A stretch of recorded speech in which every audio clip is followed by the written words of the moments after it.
This is Natalia on Luxury with Natalia. Very much happy to welcome a special guest today from Savills, Irene in Monaco. How are you today? I'm fine, thank you. How are you?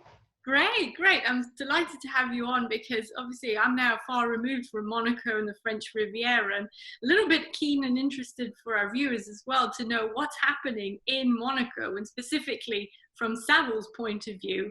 And perhaps you could give us a little bit of a breakdown of who is Savills and what do you do? Sure. Okay, so Savills are global network of agencies, basically real estate agencies. We do a lot more than simply transactional work, though. We are real estate experts, or like to think we are. So we do sales of real estate worldwide, we do rentals, we do property management, we do valuations, and we also do extremely good research in all sectors, commercial, residential, hotel, retail, you name it. We're a very sort of broad church in terms of real estate skills. So in Monaco, I run the agency. I'm a co-managing partner. I'm a shareholder in the business, but we are majority owned by Savills UK. So we're quite, I suppose, Anglo-Saxon in our approach, even in Monaco, but obviously have to adapt to local market rules and regulations and ways of doing business. So in Monaco, we do pretty much all of what I said, but the nature of the marketplace is almost purely residential. So we do a little bit of commercial and retail and office, but Monaco, as you might expect, is mostly residential property, which is being transacted. So that's what we do best. Fantastic. Thank you for the overview, Irene. And especially nowadays, we've seen, well, we're already 9 months into the year. What's happened? How are people doing transactions in Monaco with COVID? Well, it's just, it kind of blows my mind, actually, the market this year, because I'm Scottish, you can tell by my accent, I guess, and therefore very negative and very northern, and always see the black in everything. And when COVID struck and lockdown struck, I just said, well, that's it. I'm just going to close the doors. Business will dry up. Nothing will be happening. And in fact, the very opposite has occurred, which is just amazing. The Monaco marketplace has been incredibly resilient, and perhaps I should have predicted that. In fact, into lockdown, I saw that interest in the marketplace had definitely not dried up. So I became a little more positive, and then ever more positive, until I'm actually really positive now about Monaco. I think the lockdown here was handled extremely well in terms of day-to-day management, how people were asked to behave and how they subsequently behaved. We were treated with a great deal of respect by the local authorities, I think. And so lockdown was about as a pleasant an experience as it could be, I think, in Monaco. And all sorts of things have contributed to Monaco's continued resilience on the residential marketplace, I think. And one of those factors is very much, I think, people believing, quite rightly, correctly, that Monaco is a pretty good place if you're going to have a health problem to have it. I think the hospitals here coped extremely well with lockdown. There weren't very many cases. That continues to be so. And I think that people feel that if ever this is going to occur again, Monaco might not be a bad place to be when, lockdown strikes. So I think from our point of view, what we're seeing is lots of people interested in Monaco for the traditional reasons. Great, a very benign tax environment, obviously, great capital growth in terms of real estate taking on value over time, a stable political environment, but also just a very kind of, attractive place in health and lifestyle terms to be. So we've seen a real upturn in demand for Monaco. And there were some figures published yesterday which bear this out. There are a lot of agencies in Monaco, and certainly the ones we were speaking to seem to be experiencing the same thing. But interestingly, there were stats published yesterday, which are official stats, sales recorded by the official stats body in Monaco of transactions that occurred in the second quarter of this year. And there were exactly the same number of sales this year as there were last year, which I just think is quite remarkable, really. There's no information on values and areas in Monaco. It's just, that's the very, bold fact. But I just think it's quite, I don't know, as I say, amazing that we've had the same number of sales this year when 6 of the weeks of the second quarter we were in lockdown, as compared with 2019, which was a good year. So I think the rest of the year will probably be just as busy. I mean, we're slightly curtailed or impacted by the fact that people can't travel here very easily. But I guess given the nature of our clients and the wealth they represent, if anyone can travel anywhere, it's probably people who are interested in Monaco. So we're certainly seeing clients who are finding ways to be here to do viewings. So I'm really, really optimistic about Monaco and about certainly capital preservation and investing in real estate being a very good, sound means of preserving your capital, but also I would say capital growth in the next couple of years. Wonderful, sounds good, and very much similar to what the yachting industry has experienced in terms of charter now. And of course, today would have been the launch of the yacht show, so we're seeing a different. I know, it's sad. It is. I mean, it's definitely, it's a different landscape out there, isn't it? It really is. But as I say, we're still seeing people coming in. We're still seeing people interested in Monaco. We're still getting more and more leads. We actually benefited or took advantage of lockdown in a way to increase our social media profile, and being ancient and whatever, I wasn't terribly, positive about that being useful. But oh my God, it has been. So we've recruited someone who's doing a really great job in terms of increasing our social media content. And we've really seen incredibly good leads coming out of that. So I guess it is the way forward. And as people can't get here, more and more the initial contact is being made through Instagram and so on. So yeah, I as I say, there's a lot of interest in Monaco. And the problem we have at the moment is really that we don't have perhaps enough stock to offer people.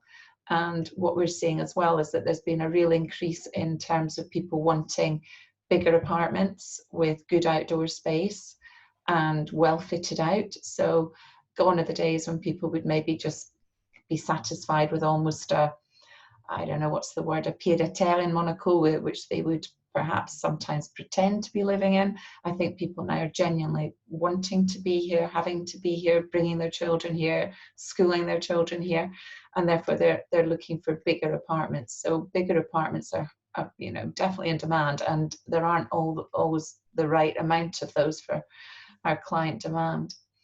But certainly that's something that as well that's being attended to by the various developers in Monaco. What we're seeing coming online over the next sort of 3, 4, 5 years are bigger apartments, and I think that those will sell and rent extremely well. And there's new areas popping up as well in Monaco. I mean, we know around the Square One, that's now available and maybe already sold out. I don't know, but also there's the new area territory. Yes, the Mare Terra down by the beaches. Yeah, that construction site didn't stop pretty much during lockdown, and is still on track, I think, for 2025. So that will give up various apartments and villas and townhouses. So a totally new offering for Monaco, in fact, which is quite exciting, and designed by Renzo Piano. So, I mean, world-class architecture, which is again something which some people might say Monaco has been lacking. So I think that's going to be very exciting. A lot of it has sold off plan. There is still some availability. There's a process to be gone through in order to register your interest, which is a little bit cumbersome perhaps, but there is still some availability, and I think it's going to be amazing. And then there's the Testimonial 2, which has been renamed Bay House, which is at the Italian end of Monaco, if you like. That will come online a little bit earlier than that, and again world-class architecture and big apartments, some villas. The international school is going to be moved there, so that's going to give a real kind of impetus to that particular development, I think. And yeah, you mentioned, I think, 26 Carré d'Or, which is the beautiful new building on the Golden Square. That is virtually all either sold or rented. I think there's one apartment there which is openly for rent at the moment. So it's done extremely well. I mean, yeah, absolutely. And again, a world-class building with world-class interior design skills being used there. It's extremely beautiful. So no, we're beginning to get really good, sophisticated, and worthy of a world city type developments here. It's been a bit slow, and there's still a lot to be done, but it's a very land constrained place, so it's difficult to get projects off the ground. But it's great to have them when they do happen. Yes, absolutely. And what about the property that has that slide going down to the second floor of the apartment? Penthouse of the Odeon, yes, that's rented out. So as far as we're aware, and yes, it's beautiful. It's supposed to be the most expensive penthouse in the world, etc. Yeah, we've seen it obviously and had interest in it. We're quite involved with the Odeon Tower and the developers there. We've done quite a lot of sales and rentals. And although when it came online, that building, I think there was very much a feeling, well, it's not in the right area of Monaco. I think as time has gone by, the building has created its own excitement, if you like, because it really is very, very special in terms of the services that are provided. There's a Cipriani cafe, there's a fantastic spa and swimming pool, gym area, very, very good concierge service and shuttle service into town. And it's a building that's truly lived in. It's biggish apartments. People have installed themselves there and they're really living there. So it's got quite a nice feel to it, I would say. And I think Alberto Pinto's design studio have done a very good job there in terms of the decor as well. So that's very much created its own neighbourhood almost, that building. Excellent. And what kind of advice would you give clients in this time of, especially with the COVID? What do people need to think about when they're buying in Monaco that they might not know and that you're specialising in as part of Savills Monaco? Gosh, pick the right agent. There are a lot of agents out there, and without wanting to, badmouth the profession, I think that it's obviously, there's a lot of competition in Monaco between agents. You really need to do your research.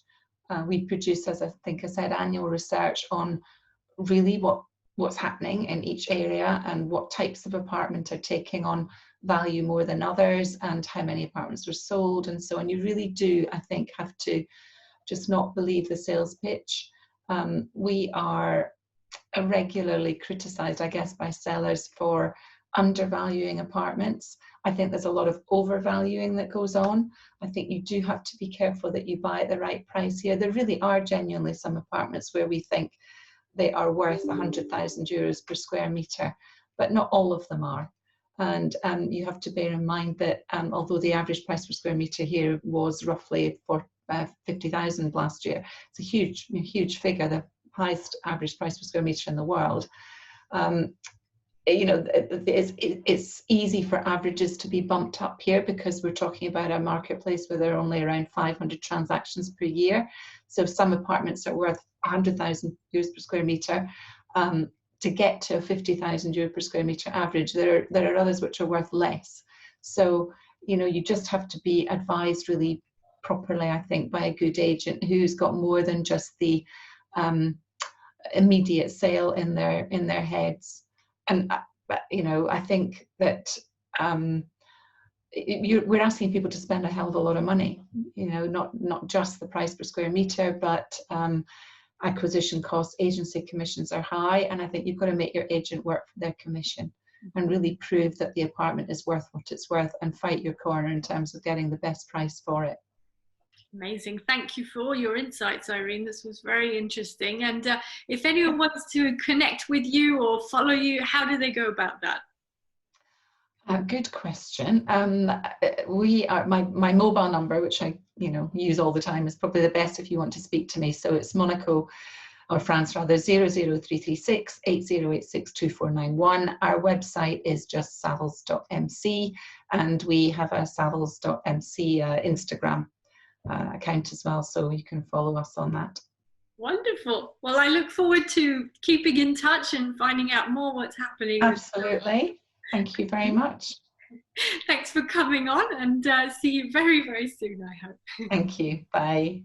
Thanks for watching, everyone. This was another episode with Luxury with Natalia. Keep liking and subscribing, and more episodes coming real soon.